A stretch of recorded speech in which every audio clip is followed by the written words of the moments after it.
Iran, Israel और संयुक्त राज्य अमेरिका के बीच जारी सैन्य संघर्ष तेज हो गया। 28 फरवरी से शुरू हुई इस जंग की लपटें अब पूरे ही खाड़ी क्षेत्र में फैलती दिखाई दी। लगातार हो रहे मिसाइल और ड्रोन हमलों से पश्चिम एशिया की सुरक्षा स्थिति पर बेहद गंभीर सवालिया निशान खड़ा हो गया है। लेकिन इस बीच सभी की नजरें इस बात पर टिकी हुई थी कि आखिर ईरान का सबसे बड़ा हमदर्द यानी कि हिजबुल्ला इस जंग में आखिर शामिल क्यों नहीं हो रहा। क्या उसकी रणनीति कोई और है या फिर वजह वो बताना ही नहीं चाहता। लेकिन अब इन सवालों पर विराम लगा दिया है हिजबुल्ला ने खुद ही, क्योंकि उसने इजराइल पर मिसाइल और ड्रोन से ताबड़तोड़ हमले किए। अभी के हालात क्या हैं? हिजबुल्ला के इस युद्ध में शामिल होने से क्या स्थितियां बदल जाएंगी? अंत तक इस वीडियो में बने रहिए, विस्तार से आपको बताएंगे। नमस्कार, आपके साथ मैं पल्लवी रविंद्र सिंह। देखिए, हिजबुल्ला की ओर से उत्तरी इजराइल पर भारी रॉकेट हमलों के बाद इजराइल ने लेबनान में अपनी सैन्य कार्रवाई का दायरा बढ़ाने का फैसला किया। इजरायली रक्षा मंत्री इजराइल कैट्स ने कहा है कि प्रधानमंत्री बेंजामिन नेतन्याहू के साथ हुई चर्चा के बाद सेना को लेबनान में अभियान तेज करने का निर्देश दिया गया। देखिए, ईरान के राष्ट्रपति मसूद पेजेश्कियन ने युद्ध रोकने के लिए अंतर्राष्ट्रीय समुदाय के सामने 3 शर्तें रखी थी। उन्होंने कहा था कि अगर ईरान के कानूनी अधिकारों को मान्यता दी जाए, युद्ध से हुए नुकसान की भरपाई की जाए और भविष्य में हमले न होने की अंतर्राष्ट्रीय उसे गारंटी भी दी जाए, तब जाकर के कहीं ईरान तत्काल प्रभाव से युद्ध रोकेगा, उसके बारे में सोचेगा।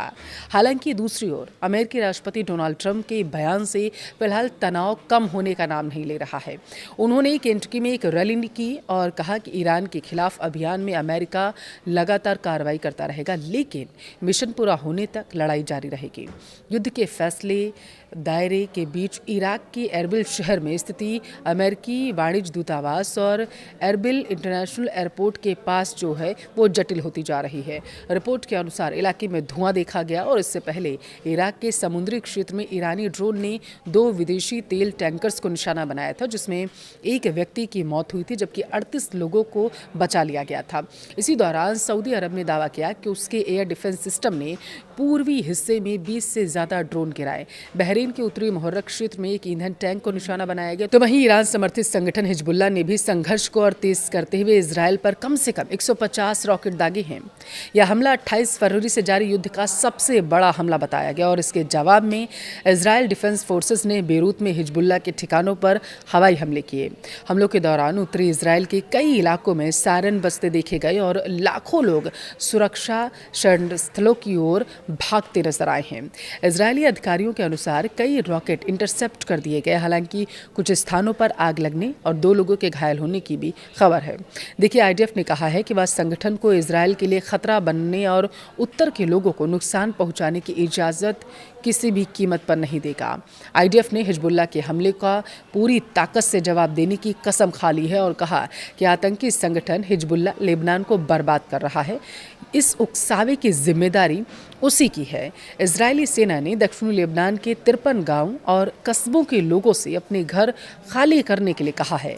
हिजबुल्ला चीफ नईम कासिम ने जनवरी में कहा था, अगर आपको याद हो, कि अमेरिका अगर ईरान पर हमला करता है तो वह न्यूट्रल नहीं रहेगा। शनिवार को अमेरिका और इजराइल के ईरान पर हमले के बाद लेबनान की सरकार ने कहा था कि वह किसी को भी देश को लड़ाई में नहीं घसीटने देगा। इस सब के बीच आईडीएफ ने घोषणा की है कि इजरायली एयरफोर्स ने तेहरान के बीचों बीच ईरानी सरकार के ठिकानों पर हमलों की एक नई लहर की शुरुआत कर दी है। ईरान की अर्ध सरकारी न्यूज एजेंसी तस्नीम ने राजधानी तेहरान के इलाकों में धमाकों की पुष्टि भी कर दी है।